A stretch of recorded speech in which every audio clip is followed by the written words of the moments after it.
समीप इतने कि उनसे ज्यादा कोई समीप नहीं है, बहुत नजदीक। जो अनुभव करना चाहो हमारे प्रभु की यही मानता है। इस खंबे में है तो यही मिलेंगे आपको, और हृदय में है तो यही हृदय में मिलेंगे, और बद्री नारायण में मिलेंगे तो बद्री नारायण में ही मिलेंगे। जहां जैसी भावना करोगे वैसे ही भगवान मिलेंगे, और सर्वत्र है तो सर्वत्र फिर यहां भी है। नाम जप सब कुछ इसी से प्राप्त हो जाएगा, विश्वास कर लीजिए। तो लोग पूछते हैं कौन सा नाम जप करें, तो पहली बात है कि जो आपके गुरु ने नाम दिया है वो नाम जप करो। यदि आपने गुरु नहीं बनाया तो जो नाम आपको भगवान का प्रिय हो, राम कृष्ण हरि शिव, जो नाम आपको प्रिय हो नाम जप करो। वो आपको गुरु से मिला देगा, गुरु मंत्र दिलवा देंगे, वो आपको भगवत प्राप्ति का सब वही नाम करवा देगा। आप शुरू तो करो नाम जप करना। जिनको सौभाग्य से गुरु मिल गए हैं, अपने गुरु के द्वारा दिए हुए नाम पर आसक्त हो जाओ। और मन का एक स्वभाव है, ये बगल में कुछ लेके चलने का स्वभाव है, गुरु से हटकर कुछ लेके चलने का। ये स्तोत्र ले लें, ये नाम ले लें, ये इसका स्वभाव है। इसी स्वभाव को हटाना है। गुरु ने कहा राम तो राम, गुरु ने कहा राधा तो राधा जीवन, उसी से आप देख लेना सब कुछ प्राप्त हो जाएगा। नाम की बड़ी महिमा है। विभिन्न ग्रंथों में भगवान के विभिन्न नामों को गाया गया है। जो तुम्हें नाम प्रिय लगे, और भगवान के अनंत नाम हैं।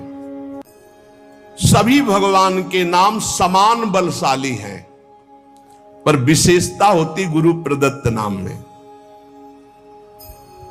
जैसे गोस्वामी जी को राम नाम सर्वोपरि, चैतन्य महाप्रभु कृष्ण नाम सर्वोपरि, हरिवंश महाप्रभु राधा नाम सर्वोपरि, कोई हर्ज नहीं। उसी एक परम तत्व के अनेकों नाम हैं, जिसको जो प्रिय लगे खूब पकड़ लो उस नाम को, जोर से बार बार उसे जपो। तो जो भगवान का नाम निरंतर रटते उनमें दिव्य शक्ति जागृत हो जाती। जैसे दो लकड़ियों के बार बार घर्षण से अग्नि उत्पन्न हो जाती शक्ति। देखो ना, दो पत्थरों को आप रगड़िए तो उनमें चिंगारी पैदा हो जाएगी। तो दिव्य चिदानंद में नाम जब हमारी जिह्वा पे रगड़ होती है तो उसमें ऐसी महान शक्ति जागृत होती। ज्ञान, भक्ति, वैराग्य, विपत्ति, दुख का नाश सब। देखो गोस्वामी जी सरल भाषा में कह रहे हैं, यदि हृदय में और जगत में भी लोक में मंगल चाहते हो तो अपनी जिह्वा रूपी देहरी पर, जो भीतर और बाहर दोनों को मंगल करेगी, नाम विराजमान कर लो। गोस्वामी जी को प्राण प्रिय है 2 अक्षर राम, ऐसे प्राण प्रिय है हमारा 2 अक्षर राधा। जिह्वा पे विराजमान कर लो, लोक परलोक सब मंगल को प्राप्त हो जाएगा। सर्वत्र भगवत दर्शन, तीसरी बात आई। पहला आया अपने इष्ट के अनन्य, दूसरा कैसे हो तो बोले निरंतर नाम जप करो, और तीसरा सर्वत्र भगवत दर्शन। ये सर्वोत्तम बात है। चाहे वो चांडाल हो, पशु हो, पक्षी हो, जड़ हो, चैतन्य हो, जहां तुम्हारी दृष्टि पड़े तो उसमें देखने की कोशिश करो, इसमें भगवान श्री हरि विराजमान है। जैसे दूर से पड़ी हुई रस्सी सांप दिखाई देती है, न सांप पहले था ना बाद में रहेगा, बीच में भास रहा है, और बीच में है रस्सी, भास रहा है सांप। ऐसे ही ये संसार पहले नहीं था, बाद में भी नहीं रहेगा, बीच में भास रहा है, और है श्री कृष्ण, है प्रभु, और भास रहा है संसार। ये झूठा भ्रम हो गया। ये स्त्री है, पुरुष है, जड़ है, चैतन्य एकमात्र भगवान बना हुआ है, जो सब में मुझको देखता है और मुझ में सबको देखता है। वो मेरे नेत्रों से कभी ओझल नहीं होगा, मैं उसके नेत्रों से कभी ओझल नहीं होगा। और एक श्लोक आता है कि मैं किसी में प्रवेश नहीं हूं, कोई मेरे में प्रवेश नहीं। वही यहां कह रहे हैं, नहीं आधार नहीं को हरि महा। अब क्या मतलब है इसका? बोले इसका मतलब है जैसे कहा जाए बर्फ में पानी नहीं है और पानी में बर्फ नहीं है, बात कैसी रहेगी? क्योंकि बर्फ ही पानी है, पानी ही बर्फ है, भेद ही नहीं है। तो कहा जाए बर्फ में पानी प्रवेश नहीं कर सकता और पानी में बर्फ प्रवेश नहीं कर सकती, उसकी अलग सत्ता नहीं। बर्फ ही पानी बनी हुई है, पानी ही बर्फ है, कोई अंतर नहीं। तो कह रहे कि नहीं आधार, बोले कैसी बात कर रहे हो? बोले इसलिए कह रहा हूं कि वही है, दूसरा कोई है नहीं।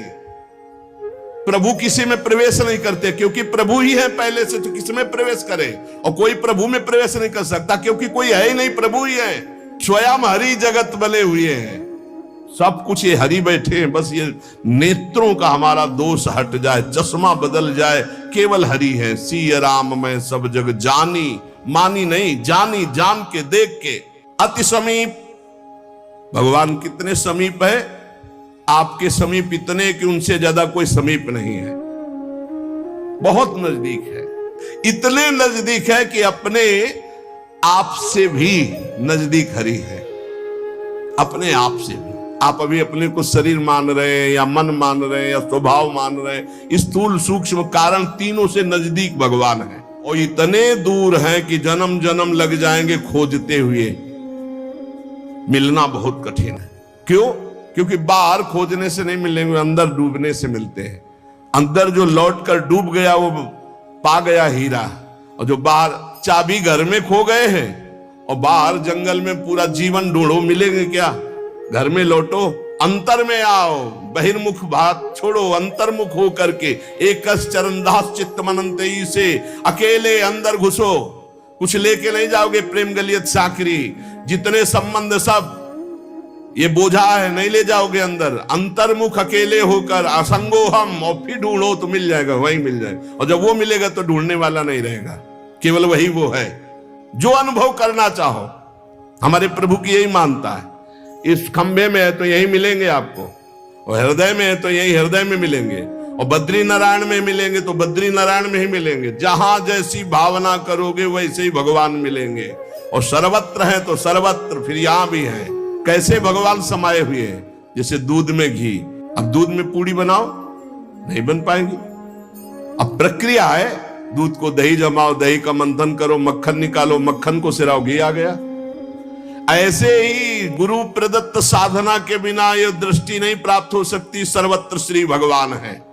भगवान कैसे समाये हुए हैं? पय घृत, दूध में घी के समान। जैसे अग्नि और लकड़ी, लकड़ी में कहीं अग्नि है लेकिन घर्षण करो, अरण्य मंथन उसी को तो कहते हैं। लकड़ी के घर्षण से अग्नि पैदा हो जाती।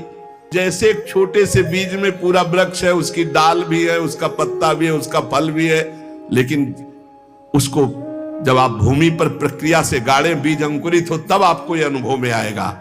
आनंद समुद्र भगवान ही सब रूपों में व्याप्त है। एक बार यह दृष्टि आ जाए कि सर्वत्र भगवान है, वो भव समुद्र से पार हो गया। पर इस दृष्टि में बड़ा